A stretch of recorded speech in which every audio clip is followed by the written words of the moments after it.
verano acá y a pesar de que ya volvimos a trabajar, es muy importante disfrutar del verano en Finlandia. Es corto y hermoso, porque nunca hace calor húmedo y espantoso. Es un calor con vientito y un mar báltico en 20 grados. Una delicia. Hoy estuve leyendo un libro de una amiga durante varias horas en la playa de mi barrio.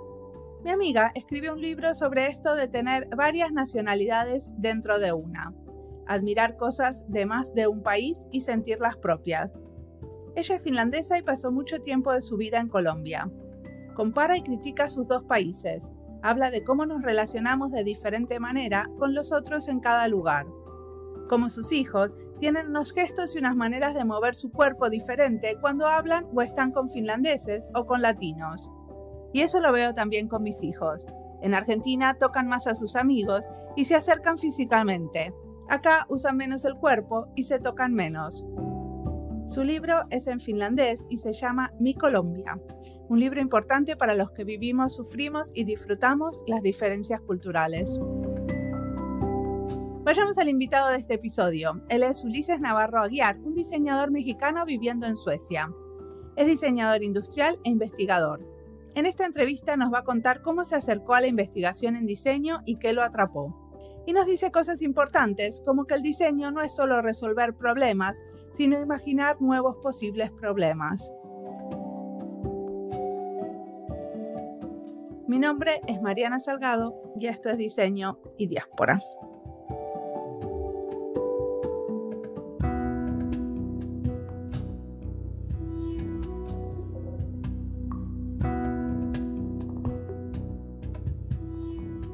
Me presento. Mi nombre es Ulises Navarro Aguiar.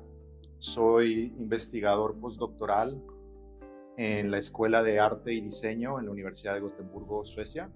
Después de hacer mi licenciatura, de obtener mi licenciatura, trabajé un poco, pero siempre tenía como la idea de estudiar algún posgrado. Entonces, poco tiempo después de que terminé la licenciatura, afortunadamente conseguí una beca y fui a estudiar a Francia.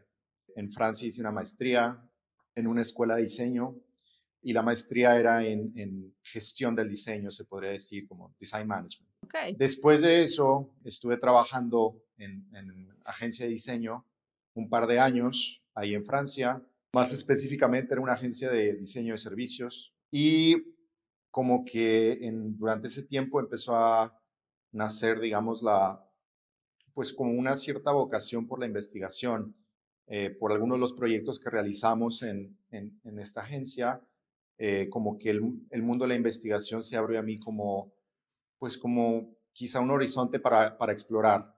Y entonces eso fue lo que me llevó como a investigar un poco más acerca de programas de doctorado y demás. Y terminé aplicando a un proyecto de doctorado acá en Suecia.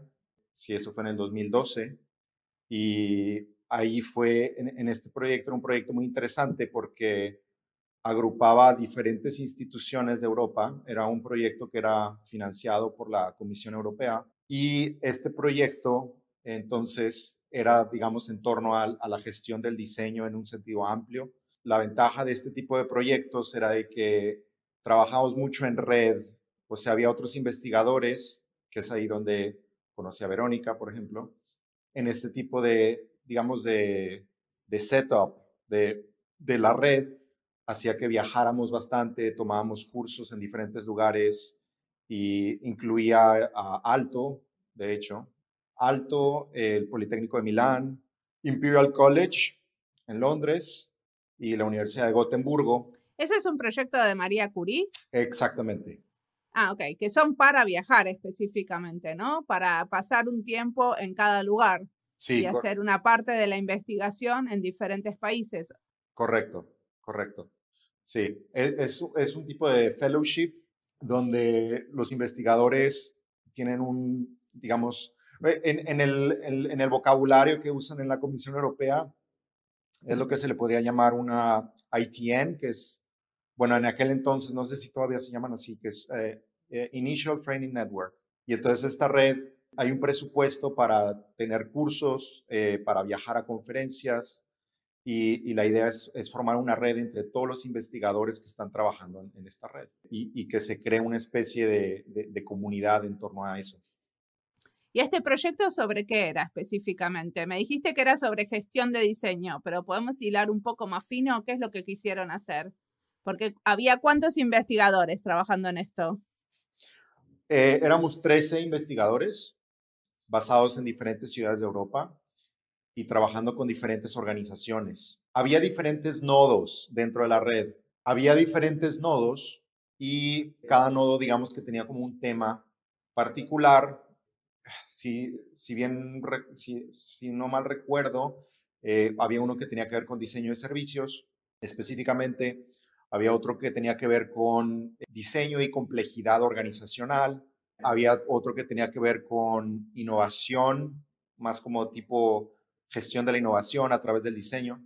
Entonces, digamos que eran como que diferentes enfoques en cada nodo, pero los 13 investigadores nos veíamos o relativamente seguido para platicar y pues éramos todos como que estábamos iniciando en el tema de la investigación. La mayoría de nosotros veníamos de una educación en diseño, pero había otros que venían de educación más como en business, negocios y management y demás. Y la idea era como que tratar de generar espacios de discusión en la intersección entre pues academia, industria, pero también teoría y práctica y demás. ¿Y vos mientras tanto trabajabas para una empresa o era solamente investigación adentro de la academia? No, en mi caso particular, yo estaba trabajando en Volvo. Entonces, Volvo está aquí basado en la ciudad de Gotemburgo, donde me encuentro todavía, y mi proyecto de investigación era en colaboración con ellos.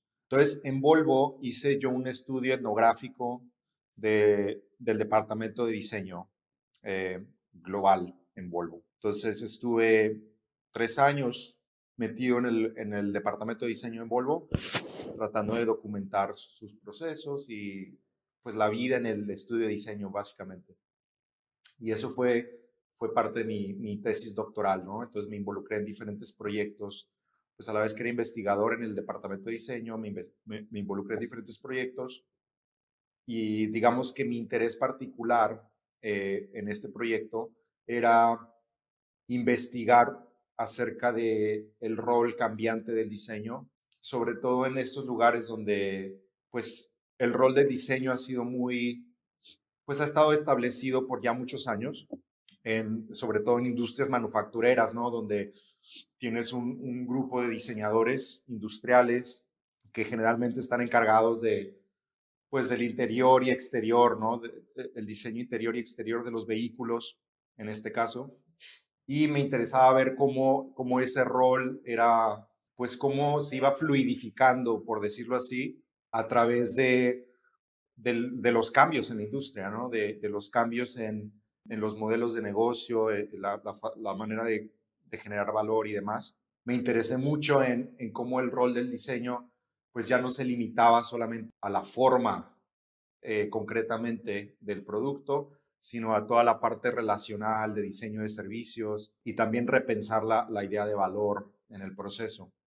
Entonces, ese ha sido, digamos que mi interés de ver cómo el diseño va siendo aplicado en nuevos campos, cómo eso va cambiando a la disciplina del diseño y cómo el diseño va cambiando esos campos también. Muy bien. O sea que lo que terminaste descubriendo es cómo fluye y cómo circulan esos nuevos roles, cómo transcurren en un ámbito donde el diseño tenía como un rol muy tradicional de dar forma a objetos. Uh-huh. Sí, justamente, digamos que mi investigación era, o sea, desde el punto de vista más académico, tenía que ver con estudios organizacionales. Entonces me interesaba mucho ver cómo la organización, que a veces la concebimos como este ente estable, ¿no? Donde tiene un conjunto de actores que toman decisiones racionales para llegar a cumplir ciertas metas, objetivos y demás. Me interesa mucho la noción de cambio social y de cambio organizacional de cómo realmente la organización no es como muchas veces se le representa o se enseña o se habla de ella, y ver cómo justamente en este proceso que yo vi como investigador de cambio, cómo se volvía como esta especie de ente líquido, ¿no? Que era difícil de entender y de navegar. Entonces, en este proceso, sí me interesó mucho en procesos de cambio, toda la incertidumbre que eso genera y la ambigüedad, y cómo hay ciertos actores que se agarran de eso pues para generar nuevas vías de acción, ¿no? Pero decime, ¿ustedes tenían su propia agenda? Por ejemplo, cuando yo hablo de cambio organizacional, en el caso donde yo estoy trabajando, para mí una de las cosas más importantes es que haya más abertura y más transparencia en los procesos, que haya menos jerarquización, que haya más posibilidades de equivocarse, testear y volver a hacer, que haya más como esta cultura de la experimentación adentro de la organización. ¿Ustedes tenían una agenda para ese cambio o solamente estabas observando lo que pasaba? No, yo mi rol, de hecho eso es interesante, fíjate, porque yo había trabajado como te lo comenté ahora, como diseñador en agencia, ¿no? Entonces había tenido ese rol como más de consultor, para tratar de resolver problemas de algún cliente, ¿no? Y sobre todo que tenía que ver con diseño de servicios e innovación. Entonces, me costó trabajo encontrarme en mi rol de investigador, porque digamos que mi postura muchas veces al principio era mucho de como mi postura más de diseñador, ¿no? De tratar de resolver problemas, de identificar los problemas y tratar de encontrar soluciones para ellos. Entonces, digamos que al principio quizás sí llegué con una agenda pues de darme cuenta de cuáles eran los problemas, de por qué los diseñadores estaban batallando pues organizacionalmente, muchas veces en hacer valer su punto de vista, pues en una organización que es muy ingenieril por historia. Volvo es una compañía donde se desarrolla tecnología, ¿no? Entonces la ingeniería siempre ha sido como que la tradición fuerte. Entonces entré yo un poco con ese sombrero de diseñador, consultor, pero me di cuenta conforme pasaba el tiempo que mi rol como investigador tendría que ser muy diferente, que mi postura tendría que ser muy diferente. Entonces, en vez de tratar de llevar una agenda, quería más bien llegar a entender de manera más profunda, que es muy diferente de un proyecto de consultor, porque generalmente un proyecto de consultor uno ve las cosas de manera muy superficial por muchas razones, ¿no? Una es el tiempo, los recursos, y también uno trata de ser muy pragmático en todo, pero este era un proyecto de investigación largo, ¿no? Entonces es un proyecto de investigación que permite inmersión completa, y entonces digamos que cambié mi rol de consultor, diseñador, por un rol más de científico social, podría decirse. Entonces me interesé mucho más en tratar de entender el contexto en el cual me encontraba.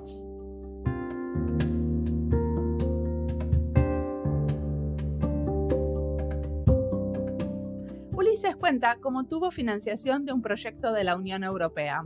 Hice mi postdoctorado con un proyecto financiado también por la Unión Europea. Y se puede hacer muchas cosas geniales en estos proyectos y a la vez hay mucha libertad de acción, recursos para explorar. Creo que mucha de la investigación en diseño que se puede hacer depende de estos recursos. Y es genial, y tenemos que estar agradecidos los que vivimos algunos años de esto. Yo no dejo de pensar por qué no tenemos mecanismos de financiación así para poder colaborar con Latinoamérica.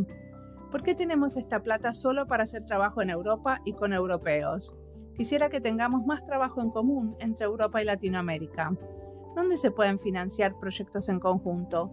¿Cómo sería innovar juntos? ¿Cómo serían de diferentes nuestros proyectos si tenemos en cuenta la situación de Latinoamérica y otras maneras de hacer las cosas? Creo que como no vivo en Latinoamérica ya hace más de 20 años, no conozco si hay de verdad financiación para hacer innovación e investigación en diseño. Pero entrevisto a muchos latinoamericanos y siempre pregunto sobre cómo se financian los proyectos. Es una parte fundamental. Si conocen investigadores en diseño financiados por organismos internacionales haciendo proyectos más allá de las fronteras de sus países, me cuentan. Me encantaría entrevistarlos, saber qué hacen y cómo. Sigamos escuchando a Ulises.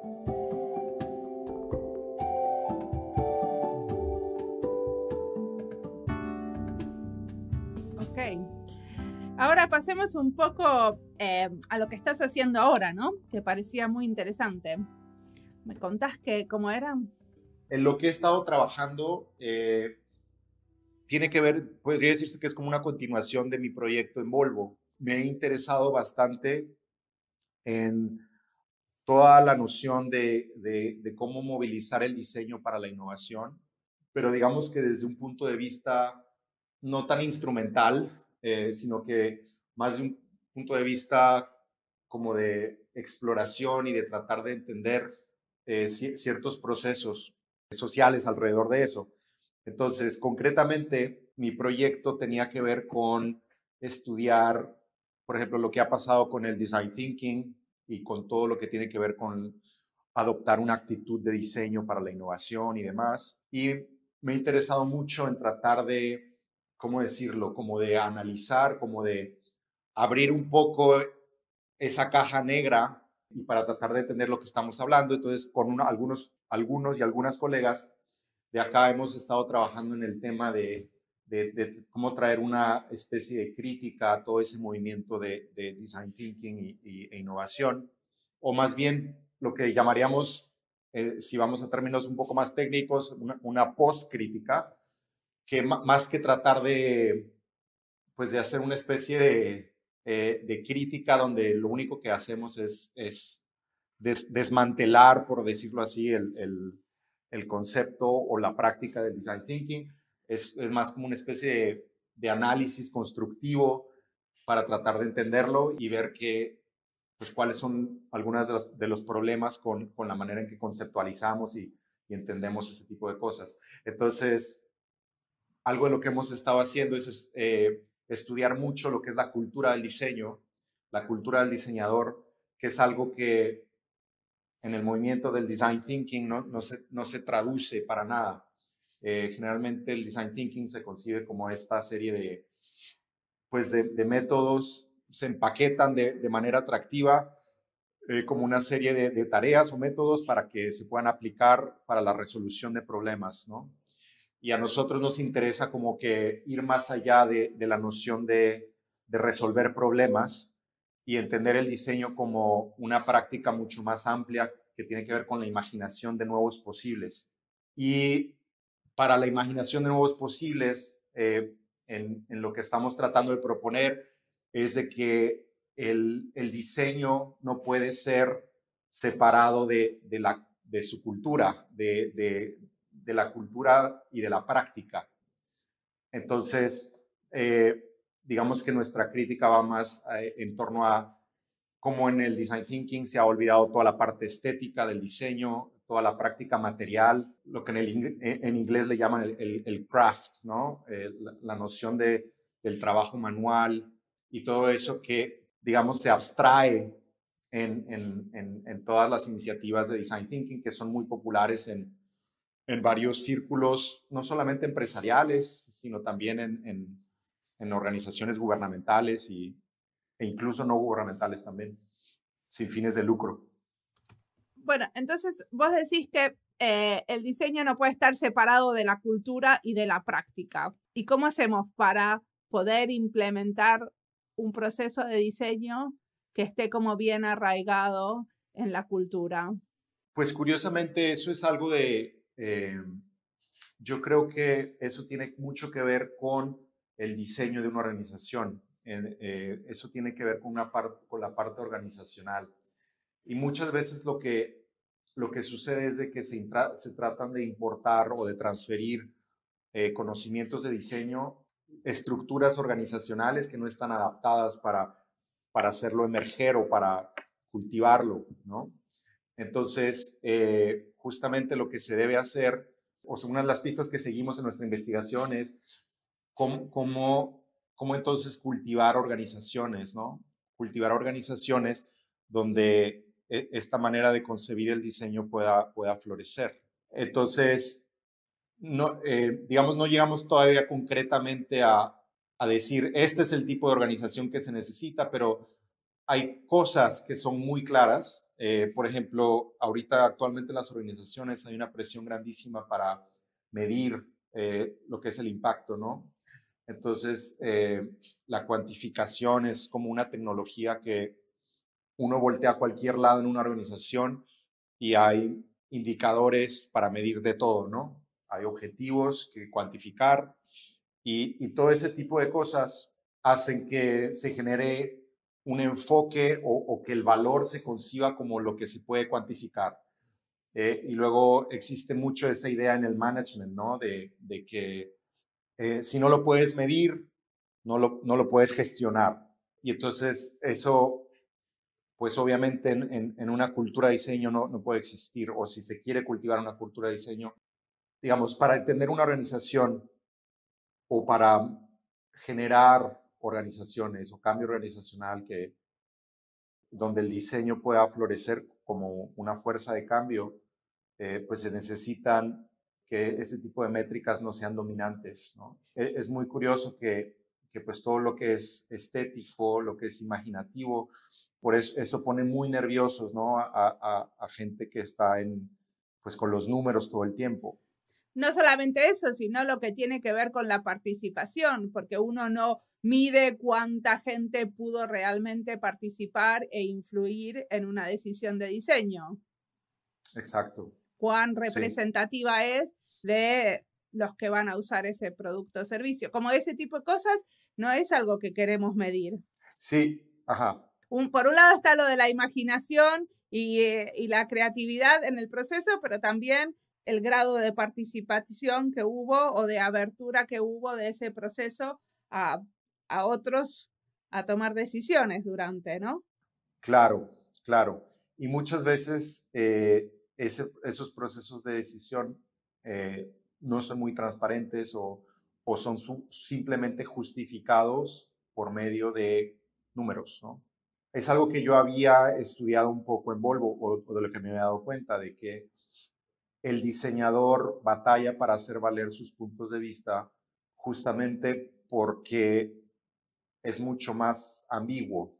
Y entonces esto genera una especie de ruido en lo que es la toma de decisiones. Y digamos que parte de mi investigación documenta cómo diseñadores empezaron a tratar de cuantificar su trabajo, digamos que de manera un poco subversiva para tratar de hacer valer su punto de vista, ¿no? En la toma de decisiones. Entonces, lo que yo veo ahí, o digamos la lección que uno puede sacar de ahí, es de que hay estas estructuras organizacionales, estas maneras de concebir la organización que hacen que la gente, en este caso diseñadores, estén forzados o sea, los indicadores se vuelven un fin en ellos mismos, más que ser unos facilitadores para otro objetivo. Y eso se ve en todo lado, incluso todo lo que tiene que ver en los campos creativos también, en las industrias creativas, como se les conoce a veces, también se puede ver como que, pues ese afán de querer medir todo. Y no es decir que los números sean el enemigo, ni mucho menos, pero es tratar de entender de qué manera se concibe el valor y cuáles son las tecnologías y las prácticas que hacen ciertas cosas valiosas más que otras. Y entonces, al entender eso, podemos darnos cuenta pues más bien eso puede facilitar el cambio, ¿no? Cuando partimos de la base que el valor no es algo que está ahí para nosotros descubrirlo, sino que el valor es algo que se hace en las prácticas mismas. Y entonces eso es un poco de lo que hemos estado explorando con algunos colegas por acá. Tratar de entender eso, el cambio organizacional. ¿Qué te ves haciendo en unos años? ¿Te ves siguiendo una carrera de investigador, volviendo a ser diseñador, investigando qué tipo de cosas? Sí, fíjate que ahora estoy en este nuevo proyecto. Este es un proyecto de 2 años y estoy también como un colectivo de investigación que se llama Origins Media Lab. Y la manera en que yo me veo es, el mundo de la investigación es algo que me apasiona. Entonces, la verdad es que sí me veo trabajando en este tema. Colectivo al que pertenezco de Origins Media Lab ha sido como una especie de plataforma para descubrir nuevas maneras de tratar de colaborar, y esto va muy en torno a un interés en lo que el diseño puede significar en la época en la que estamos viviendo, ¿no? La época del antropoceno, donde pues el cambio climático nos obliga a repensar toda nuestra idea de organización, toda nuestra idea de diseño. ¿Por qué? ¿Por qué?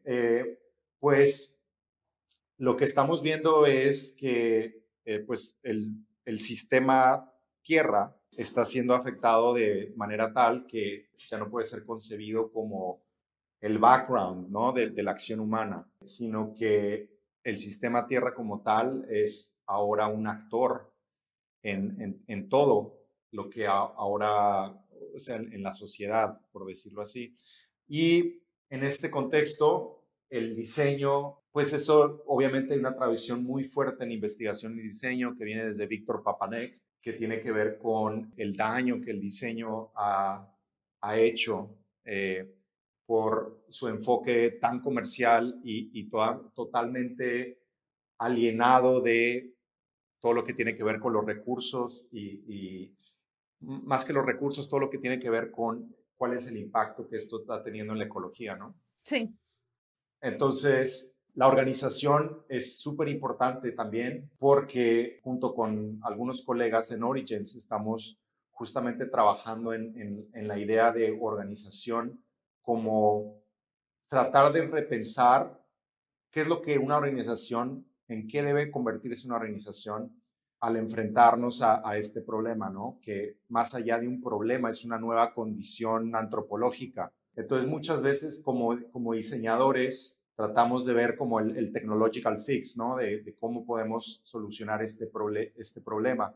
Pero el cambio climático es mucho más complejo. Entonces, me interesa mucho seguir en el mundo de la investigación para tratar de contribuir al repensar de estas cosas o sea, y la esperanza ahí es también de poder contribuir a las prácticas en las organizaciones que tienen que ver con cómo abordamos esto más allá de un problema, como una condición antropológica a la que nos obliga a repensar todo este tipo de relaciones que tenemos nosotros con nuestro medio ambiente. Perfecto. Y decime, ¿en qué te estás inspirando en este momento?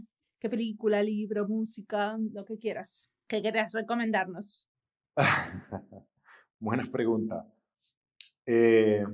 Algo que me ha inspirado últimamente es una novela que se llama The Overstory, escrita por Richard Powers. Estoy a la mitad, pero es una novela que explora un poco la relación del humano con árboles a través de diferentes historias.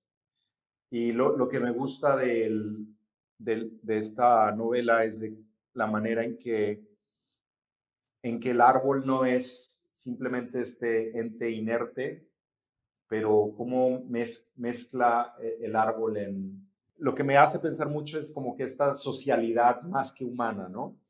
Es como que tratar de entender cómo estamos entretejidos con la naturaleza. Y naturaleza a lo mejor es una palabra que no ha ayudado mucho, pero cómo estamos entretejidos entre seres, ¿no? Y algo que me ha inspirado, otra cosa que me ha inspirado mucho, obviamente hay personas que el contacto con ciertos colegas, ciertas personas, pero si se trata así de obras de arte con las que he estado metiéndome, con las que he estado, sí, vendría siendo esa, pero... Perfecto, buenísimo. Te agradezco mucho la entrevista. No, un placer, muchísimas gracias a ti.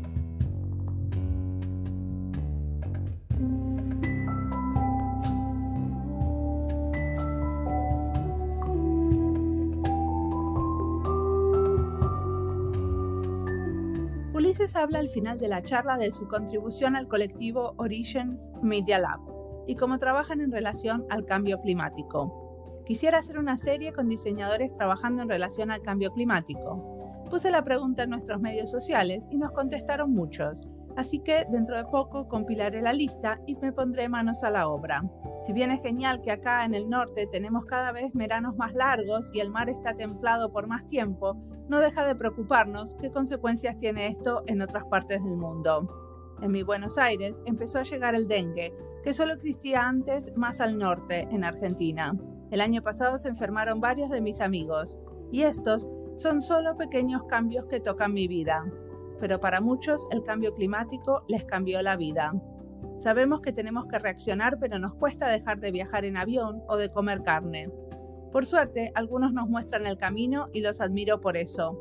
Mientras pensamos cómo tratar mejor al planeta, podemos escuchar a los diseñadores pioneros que ya trabajan en el tema y nos pueden dejar ideas de cómo el diseño puede contribuir a que el cambio climático se lentifique. Como siempre, la música del podcast es de Antonio Zimmerman. El diseño de sonido es de Andy Fecci. Este podcast está publicado con licencias de Creative Commons con Attributions.